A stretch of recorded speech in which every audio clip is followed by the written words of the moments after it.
Hi guys, it's Mrs. Todd again. I'm going to teach you today about the power property. Powers can be raised to another power. An example of this is a to the third, and then we have the outside exponent of 2. The way we speak that is we say a to the third raised to the second. Let's explore how. We're going to simplify a to the third raised to the second by first expanding the expression by focusing on the outside power. So we're going to just focus on what that 2 means. That 2 means that a to the third is going to repeat twice. Now we can expand each one of those factors. The first a to the third would be a times a times a. Then we have this multiplication symbol in the middle that I'm going to copy. Now the second a to the third is a times a times a. Now notice that you have one expression that has a multiplied by itself 6 times. If we rewrite it now in exponential form, it becomes a to the 6th. So the power property is a math property that notices that we could have simply multiplied the exponents. The power property says a base of a raised to the nth and then to the mth is equal to just take the base of a and multiply n times m. Translated into words, we say the power property tells us to keep the base and multiply the exponents together. So let's look at some examples.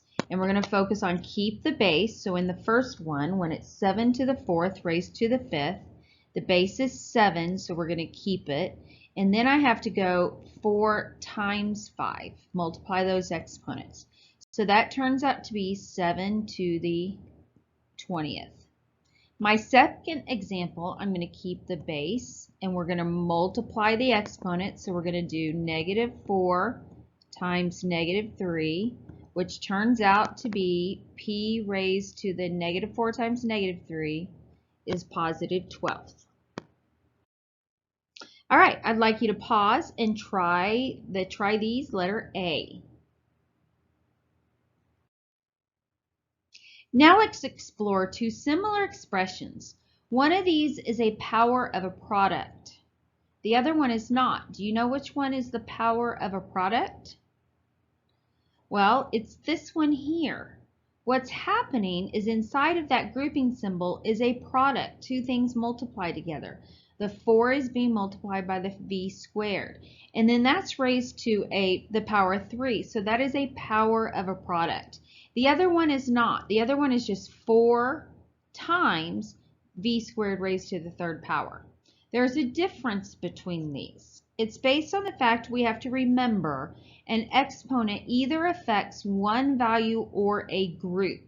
In the first example, the exponent of 3 is attached to that grouping symbol, the parentheses. Therefore, it's attached to the group 4v squared.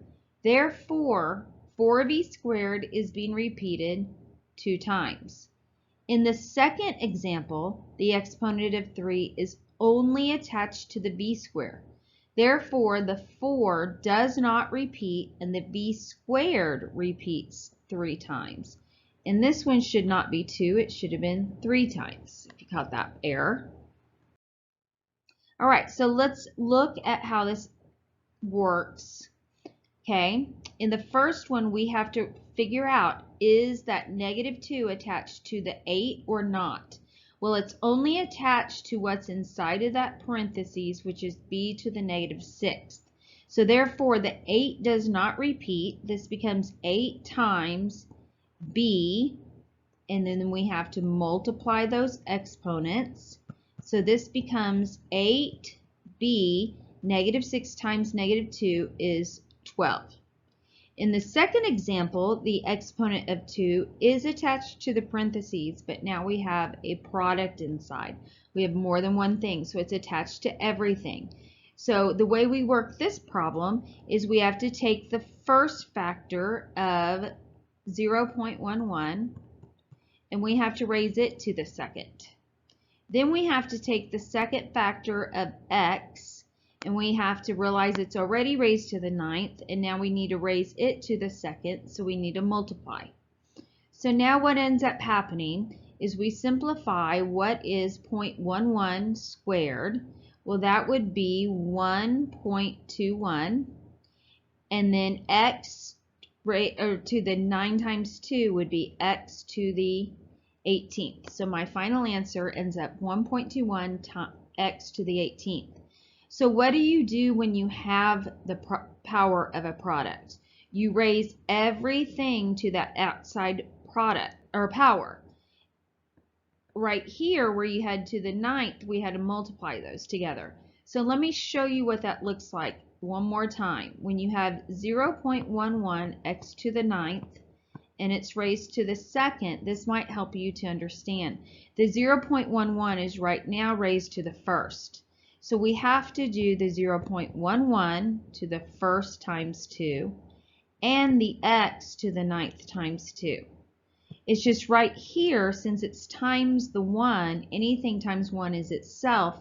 So that's why I jumped straight to just saying that was 0.11 raised to the second. And then right here, I had to do my 9 times 2. So now I want you to pause and try letter B and C, focusing on, do you have power of a product where you have to raise everything to that power or not? All right, here are the try these examples. Answers: A, you should have gotten 9 to the 54th. B is power of a product, so it starts out as 2 squared, and then G to the 7th times 2, which becomes 2 squared G to the 14th, which is 4 G to the 14th, because 2 squared is 4. On C, that is not power of product. So the 0.12 stays the way it is, and then you take the W and raise it to the -4th times -3, which is positive 12. You end up getting 0.12 W to the 12th. All right, you're ready to go to ConnectEd and work on your practice problems. If you get stuck on any, don't hesitate to ask me or ask the partner at your table. Good luck.